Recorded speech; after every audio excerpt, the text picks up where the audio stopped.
At 7:42 a.m. on the 17th of August, 1942, Captain Paul Gunn crouched beneath the wing of a Douglas A-20 Havoc at Eagle Farm Airfield, near Brisbane. Mechanics welded a set of 50 caliber machine guns into the bomber's nose, replacing the bombardier's position.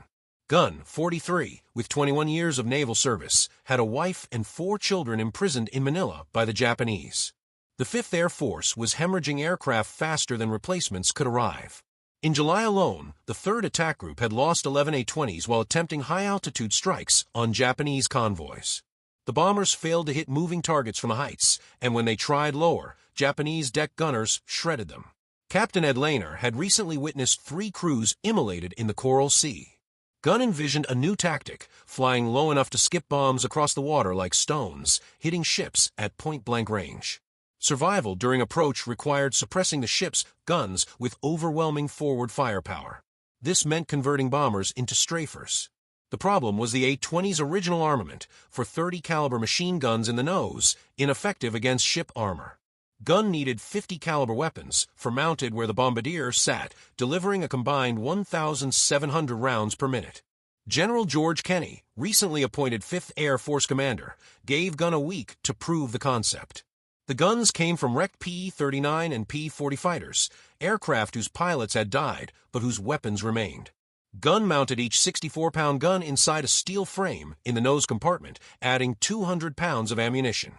The weight shifted the center of gravity forward, nearly killing the test pilot. The A-20 struggled to climb, prone to nosing over. Over 2 days, Gunn adjusted by moving equipment aft and fine-tuning the tail trim. The second test pilot reported the plane flew like it was angry, but it flew. By the 12th of September, 16 modified A-20s attacked the Japanese airfield at Buna at treetop height, guns hammering relentlessly. They destroyed 14 aircraft on the ground and neutralized every anti-aircraft emplacement. No A-20s were lost.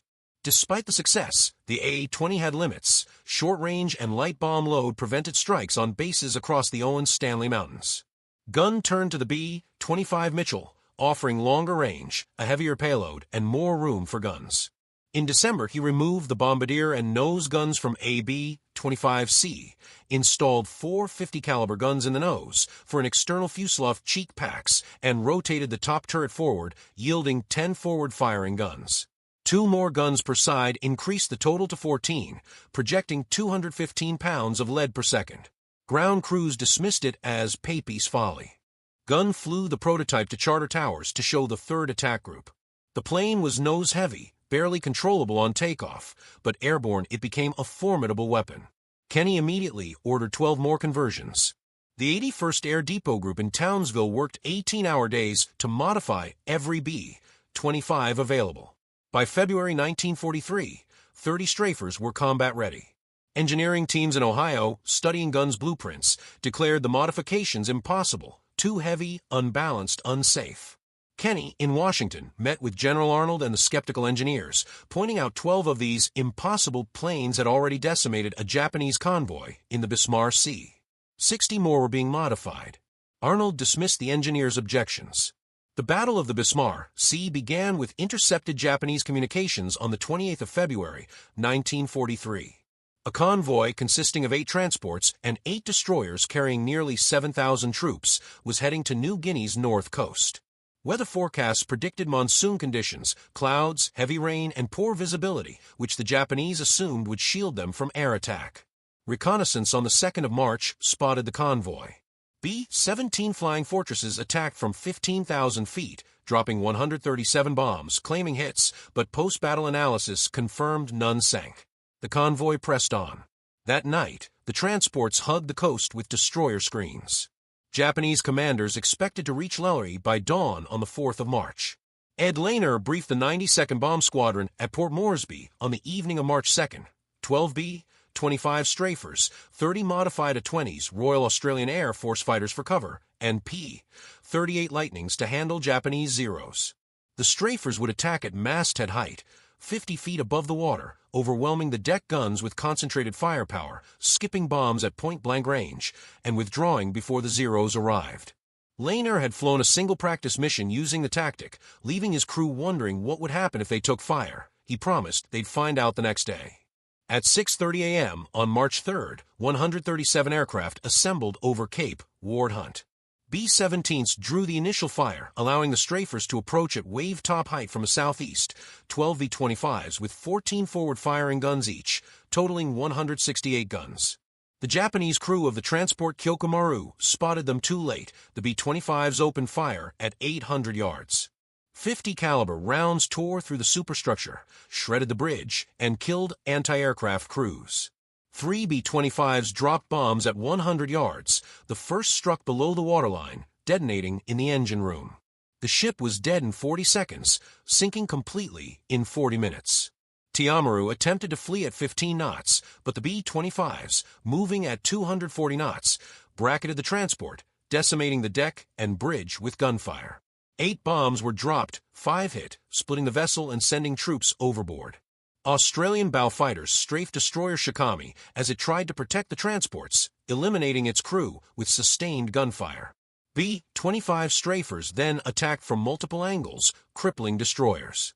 By 9 a.m., the convoy was scattered across 40 square miles, 5 transports sinking or burning, 2 destroyers crippled.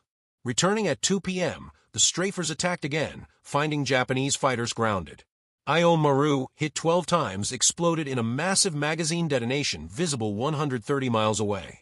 Oa Maru capsized after point-blank bombing, modified A-20's hunted crippled destroyers like a Sashio, which sank the following morning. By evening of March 3rd, the entire convoy was annihilated. Fewer than 1,200 of nearly 7,000 Japanese troops survived. Allied losses were minimal. For aircraft, 13 crew members killed. Gunn's concept of a commerce destroyer had proven decisive. Back in Australia, engineers drafting a report on the B-25 modifications were told by Kenny on March 5th that 12 of the planes had already destroyed a convoy. Immediate production integration was ordered. Gunn was sent to California to guide North American aviation on converting B-25s. Despite family captivity in Manila, he complied. Landing at Long Beach on March 27th, he faced factory engineers who demanded stress calculations and wind tunnel testing. Gunn demonstrated his solutions, including blast tubes to protect the fuselage from gun recoil. In 2 weeks, the engineers reverse-engineered his field modifications into production designs. The first factory-built B-25G Strafer rolled off on May 10th, armed with 450 caliber guns and a 75 mm cannon, capable of destroying destroyers with a single shell. Gun tests flew it, managing the massive recoil. North American aviation continued to refine the design. The B-25H model retained the 75 mm cannon, but added 4 more 50 caliber guns in the cheek mounts, yielding 14 forward-firing guns in total. The improved recoil system allowed the navigator to reload faster, increasing the cannon's rate of fire to 1 round every 20 seconds. The B-25J, produced later, removed the 75 mm cannon entirely, adding 4 more 50 caliber guns, bringing the total forward firepower to 18, making it the most heavily armed production bomber in history. Nearly 4,900 B-25JS were built, and the first arrived in the Pacific in October 1943. Gunn returned to Australia in May, after 6 weeks in California. His family remained imprisoned in Manila. The B-25 strafers continued to dominate the Pacific skies. In April 1943, they destroyed 16 Japanese barges transporting troops and supplies near Finschhafen. The following month, they sank 12 cargo ships at Waiwak Harbor. In June, they targeted oil facilities at Balikpapan, Borneo. Japanese forces responded by moving supplies only at night, but the strafers adapted, learning night skip bombing with radar guidance and coordinating with PT boats to illuminate targets at the last moment. The Japanese dubbed the aircraft Black Death, a name entirely justified by their devastation. On the 2nd of November 1943, Major Ben Fridge led 4 squadrons of B-25 strafers, 59 aircraft among a total of 137 Allied planes, into Rabel Harbor, where 38 Japanese vessels were anchored, including cruisers, destroyers, tankers, cargo ships, and minesweepers. The strafers struck at masthead height through phosphorescent smoke, disorienting the anti-aircraft gunners. Attacking from multiple directions simultaneously, they inflicted severe damage within 15 minutes. 30 ships hit, 5 sunk outright, 12 irreparably damaged. Rabel Harbor was effectively neutralized as a forward supply base. Gunn flew that mission himself, Though at 44, he was not required to participate in combat. His motivation was deeply personal, driven by the hope of reaching his family. By late 1943, intelligence reports from a Santo Tomas internment camp painted a grim picture: rations cut, medicine scarce, prisoners dying of malnutrition and disease. The Japanese commander threatened execution if Allied forces approached Manila. Gunn expressed his intent to fly the first mission over the city during liberation, a promise Kenny honored. The B-25 strafers continued evolving through 1944. Some carried 8 5-inch high-velocity rockets. Others were equipped with napalm tanks or parafrag bombs, small fragmentation bombs with parachutes, allowing extremely low-altitude deployment without self-damage. The most effective strategy became combined strikes. High-altitude B-24 liberators forced defenders to look up, while low-flying strafers arrived before the gunners could adjust. Between January and August 1944, 5th Air Force strafers destroyed 947 Japanese aircraft on the ground, sank 273 ships, and killed approximately 38,000 soldiers. Gunn continuously refined the aircraft, adding fuel tanks to extend range, improving gun cooling systems, and devising faster ammunition loading techniques. Some B-25s in the Pacific were uniquely modified under Gunn's direct oversight, tailored to missions in real time. Other theaters adopted his innovations. The Mediterranean B-25s struck German convoys, and the China-Burma-India theater modified B-25s attacked Japanese supply lines along the Burma Road. The liberation of Manila commenced on the 20th of October, 1944, with the city's full liberation occurring 3 months later. Gunn's family had been in captivity nearly 3 years. By then, he was flying multiple missions daily, undeterred by age or danger. On the 27th of November, 1944, Japanese bombers struck Tacubon Airfield at 3:30 a.m., 56 Mitsubishi J-4M Betty bombers escorted by Zeros. Gunn, reviewing mission plans nearby, was thrown off his feet by the blast, sustaining shrapnel wounds to his leg and shoulder. Despite severe injury and the medical officer's insistence on surgery, Gunn attempted to check his aircraft before collapsing. The hospital confirmed an arterial injury. Doctors estimated a 6-month recovery minimum, qualifying him for medical retirement. At 45, with 26 years of combined service, he insisted on remaining in the fight until his family was free. The Battle of Manila erupted on February 3, 1945. Intense urban combat saw American forces progressing block by block. That day, Santo Tomas internment camp was liberated, freeing 3,700 Allied prisoners. Gunn found his wife Polly weighing only 89 pounds, his daughter Julia 63, his son Nathaniel suffering from malaria, and his youngest daughter with dysentery. Despite medical orders forbidding combat, Gunn flew to Manila on February 4th with a bandaged leg and a cane. His reunion with his family lasted 4 hours before he returned to Lee Airfield. Meanwhile, the B-25 strafers continued flying missions, striking Japanese positions, destroying aircraft, and sinking ships, with crews benefiting from Gunn's modifications. By the war's end, North American aviation had built 9,600 B-25 Mitchell bombers, nearly 5,000 modified with Gunn's forward gun packages. These aircraft sank over 800 Japanese ships, destroyed more than 2,000 aircraft on the ground, and killed an estimated 85,000 soldiers. Gunn's commerce destroyer concept, initially deemed impossible, became the most effective anti-shipping weapon in the Pacific theater. Despite never flying combat again due to his leg wound, Gunn retired as a full colonel on June 30, 1948, with medical disability. At 48, he returned to civilian life, rebuilding Philippine Airlines, which had ceased operations during the war. Beginning with 3 surplus C-47 transport aircraft in 1946, he expanded the airline to cover the entire archipelago, eventually adding DC-3s, DC-4s, and Convair 340s. By 1956, Philippine Airlines had international routes, including San Francisco.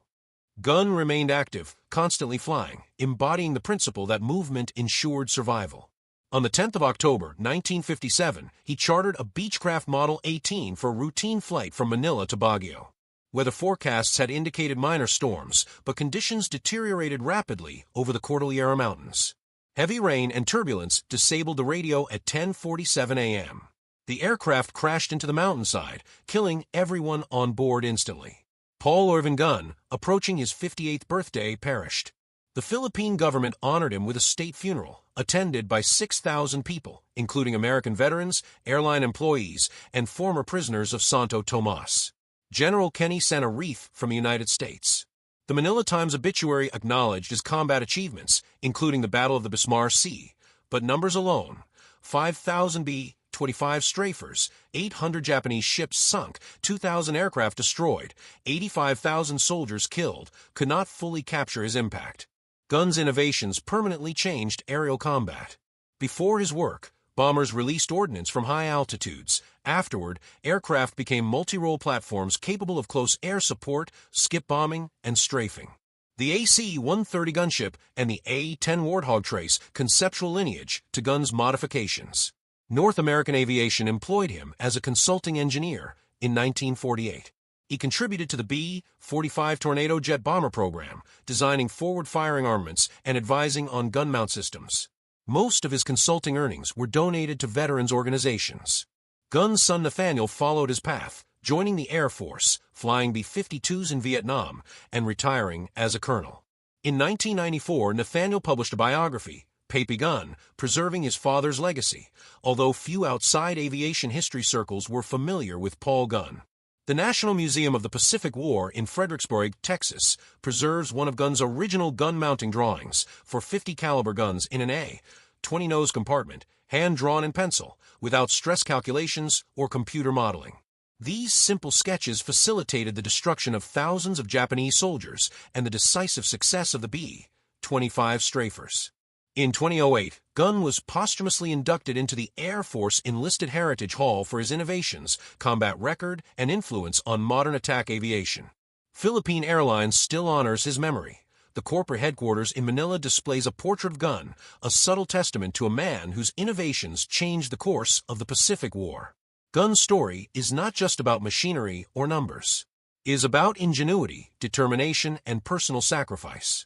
It demonstrates how one individual's inventive mind, combined with courage and a relentless drive, can alter the outcome of a conflict and leave a lasting imprint on technology, military strategy, and human lives.